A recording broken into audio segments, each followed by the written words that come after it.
Hello everybody, Crystal Kitsune here, and I'm big again because I'm going to be doing something different today. Instead of playing a game, I'm going to be talking about a book.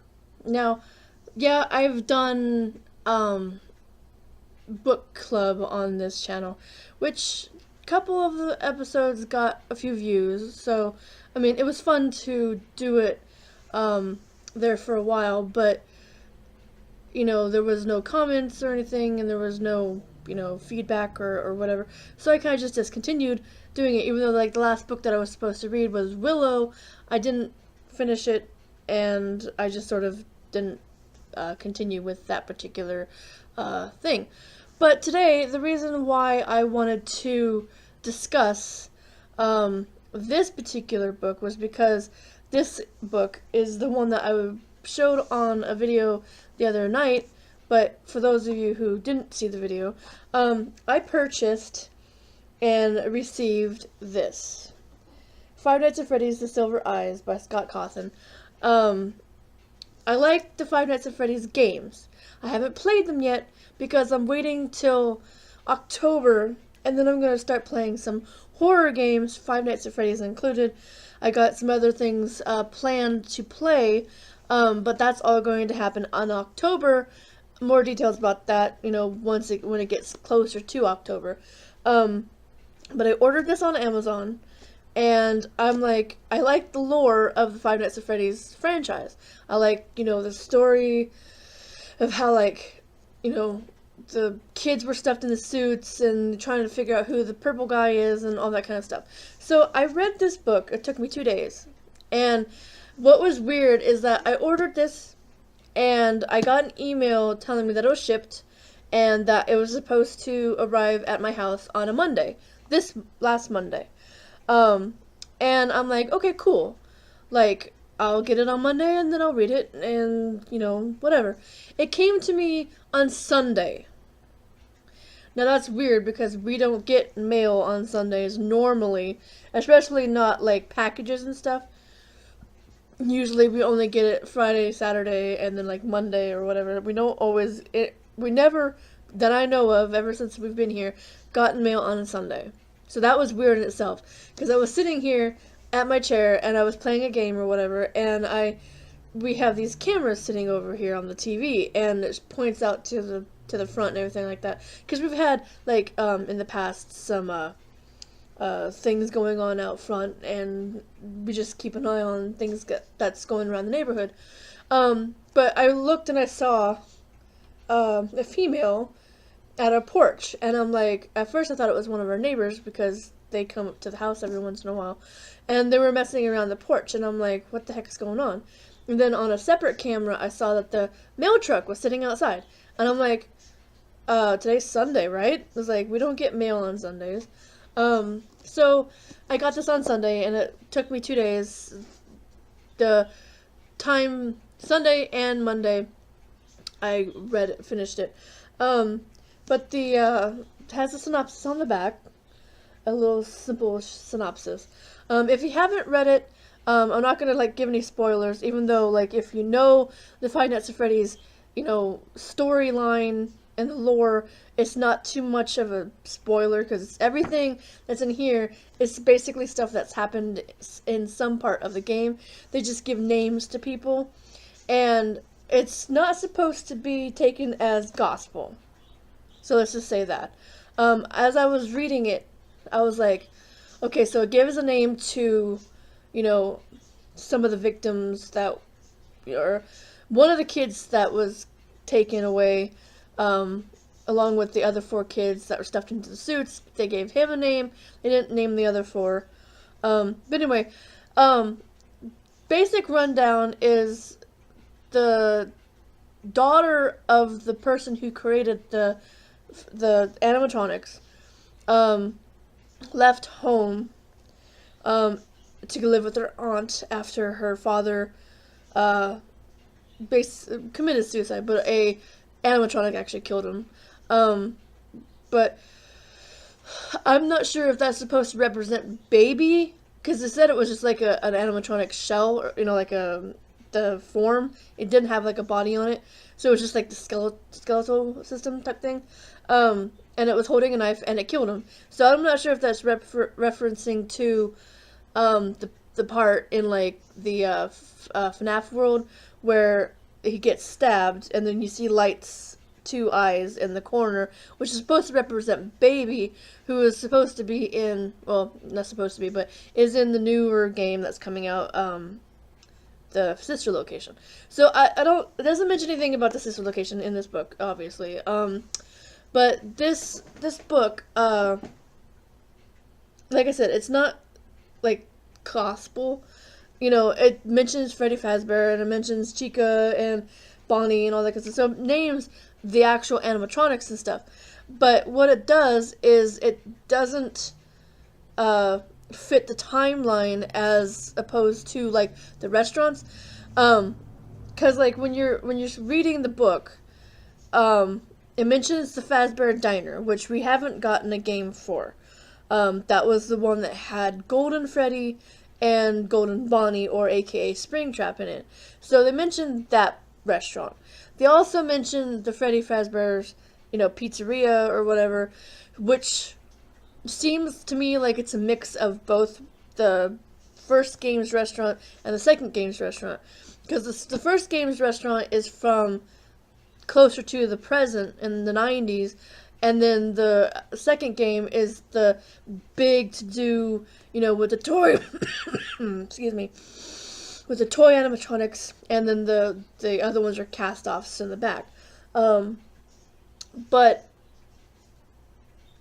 from what I took from the book, it kind of like sounds like they melded those two particular restaurants together, because it mentions like the office and stuff, but it also mentions like multiple party rooms, which the second game had, the carousel, which is in the second game, but it also just mentions like the stage and the kitchen, which we see in like the first Five Nights at Freddy's game. So it sounds to me like they melded the two together, so there's not like two separate restaurants. It's just like Freddy Fazbear's Diner and then another restaurant, and then they shut it down. After the kids got killed, then, and or actually they didn't know they got killed, they just thought they got kidnapped. And they put the person away they thought who did it. And it mentions the William guy, William Aston or Afton. They mention him in the story. He's the guy that killed the kids and stuffed them in the suits. But there was two people that in this book owned the Five Nights at Freddy's franchise. There was Henry, who is the main protagonist's father, who built the animatronics. And then there's Henry Afton, who was doing like the business end. So he was like the brains and did all the, advertising and business aspect and everything. So they were partners. And then Afton went and first he kidnapped the main character's brother, because she had a twin. So I'm thinking that her brother, who was kidnapped first, was the crying child, because that was the one that happened first.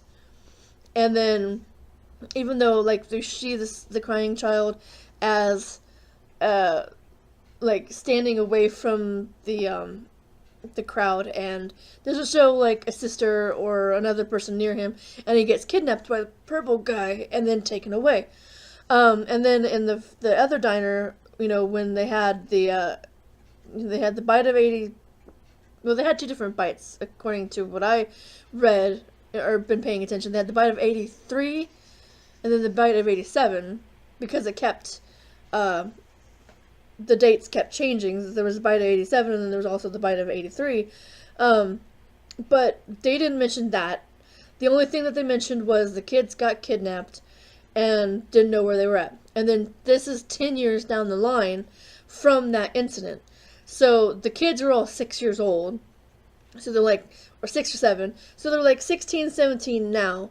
And they they're all like super independent too, because it's like they act like they're more like college students, like independent and living by themselves and everything like that.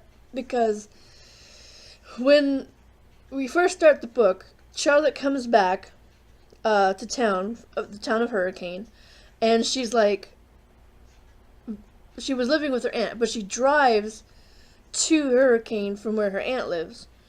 And all of the other, her name is Charlotte, but she goes by Charlie. And then there's John and Lamar and Marla and Marla's little brother Jason and Jessica. And John and Jessica are the first two she sees in town, and they end up going to where the diner was, but it's all covered up with a mall. But the mall is basically defunct because nobody wants to put their business there. So it's basically abandoned. And they go in and they find a way into the mall, and then they find out that the mall was just built around the structure of the Five Nights, the FNAF, diner. And so they find their way in there, and they run around and do a bunch of different stuff and everything. But they find, everything's intact. There's nothing wrong. But they mention the arcade rooms, and so it's like multiple rooms instead of just one big room, like the first game was. Because that's all it was. It was just one big room, and then the security guard was down the hall. But they mentioned the arcade room and party rooms, which was in the second restaurant, or the first one, if you want to, the second game at the first restaurant after the family diner. But it just seems like they meshed together those two restaurants, and so it was just essentially Fazbear's Family Diner and then the other one, and then it got built over by a mall. And so when the other kids came, they were all like 17, 18, or 17, 16, but they acted like they were more adult because they apparently were driving to this town by themselves, because it doesn't mention anything about parents joining them. They were just there by themselves, and they're in hotels by themselves. I mean, it just seems kind of unusual that 16, 17-year-olds aren't being accompanied by, adults or whatever. And, Charlotte was in a hotel, and Jessica, they roomed, but still, I mean, you have to be like over 18 or 18 or over to get a hotel, unless the parents went ahead and like, bought the hotel, or, not bought the hotel, but like reserved the room for her, but didn't mention anything like that. So it just seemed like kind of weird that these 16, 17-year-olds are like super like, adult like when they're like driving in with the cars and don't have any supervision or anything like that. Because how crazy is that some 16, 17 years olds can be. I mean, I wasn't crazy when I was that age, but I was not, like, I didn't get my driver's license until I was 18, so I wasn't driving then. And a lot of parents don't let their kids drive until after 18 either. So, especially going from wherever they were all at to a different town, that just seems kind of, especially alone, because like Jessica was alone, and John and Lamar and everything, like, they came in alone. The only one that didn't come in alone, besides Jessica and Charlotte, was Marla, who came in with their brother, who was like 10 or something, or 11. So still, it just seemed kind of weird.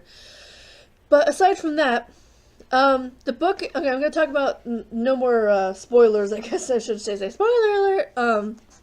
But the book itself, it's really thick. I mean, it's however many pages, 464 pages.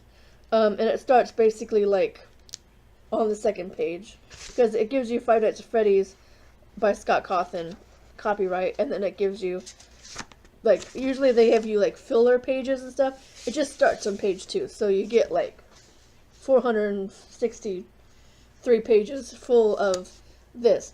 It wasn't scary to me. I mean, basically because I know the lore, and it basically was just kind of like giving more of a face to the lore, I guess, with names and things like that.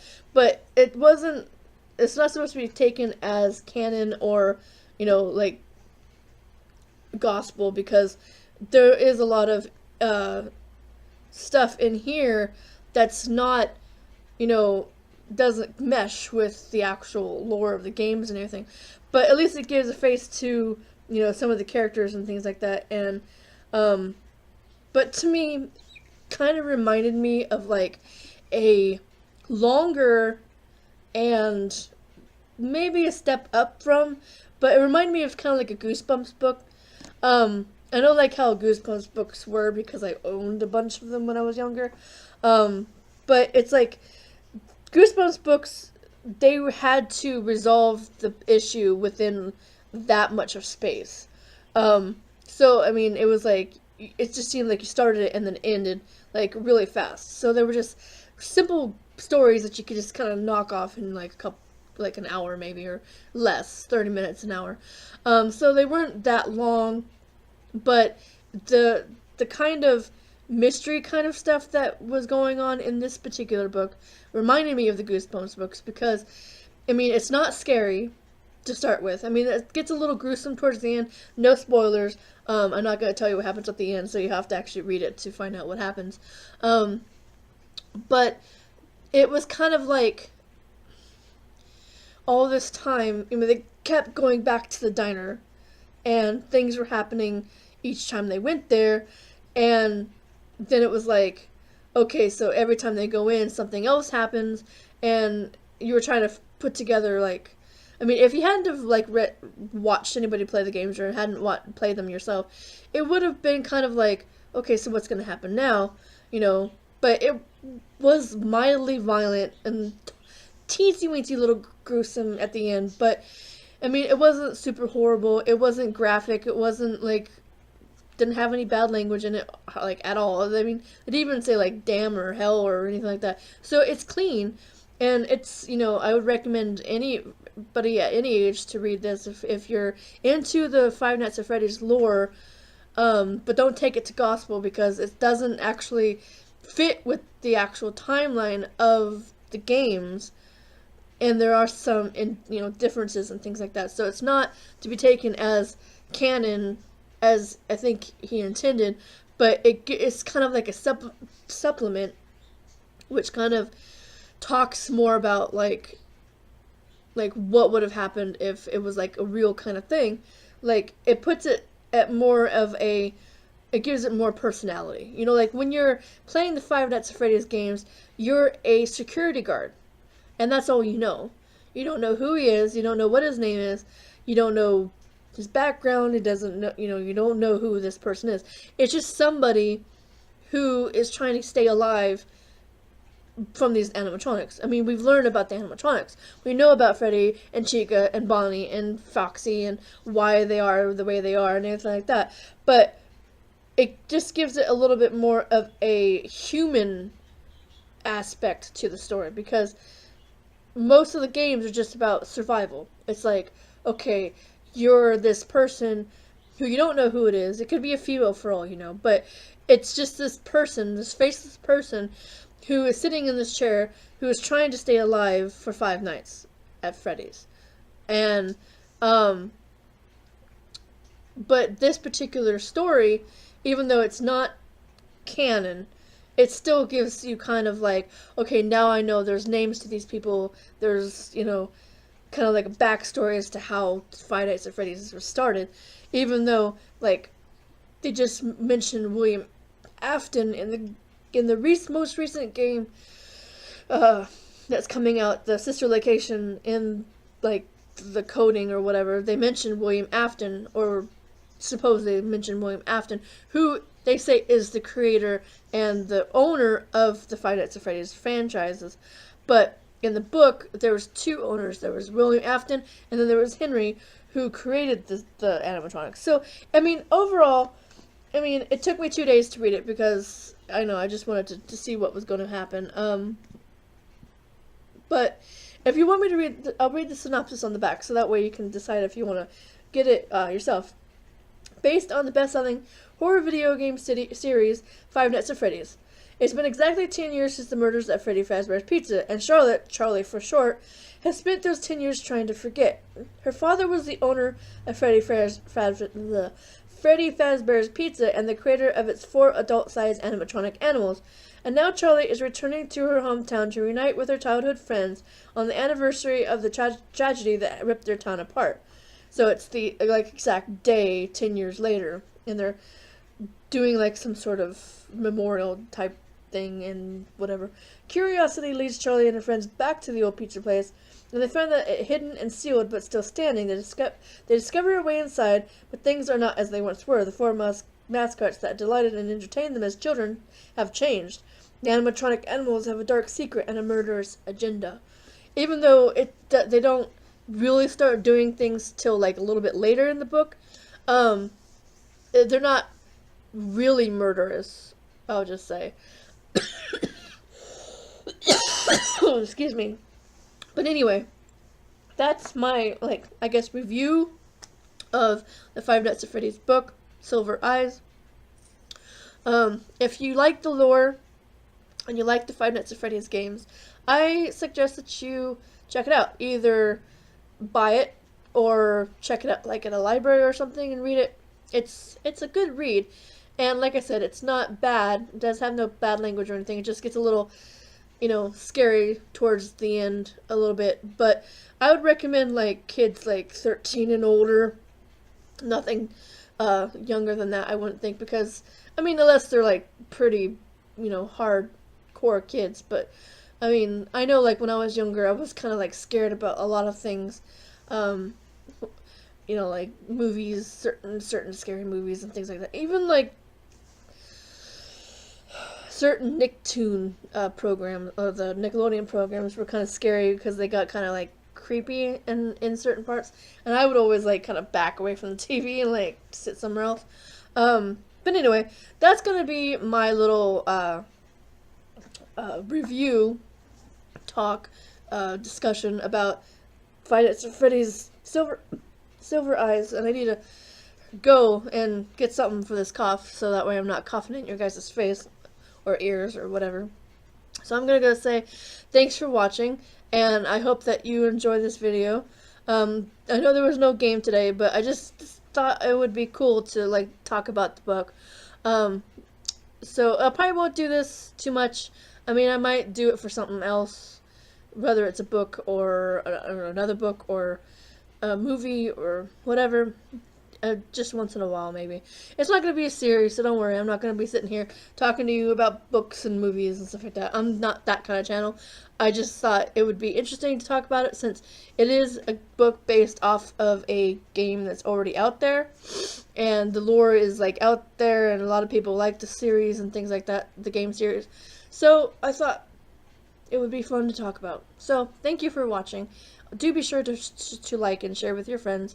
Also be sure to follow me on Twitter, and check out the other social media sites that I have links for in the description. And as always, thank you, and I'll see you all next time. Bye bye.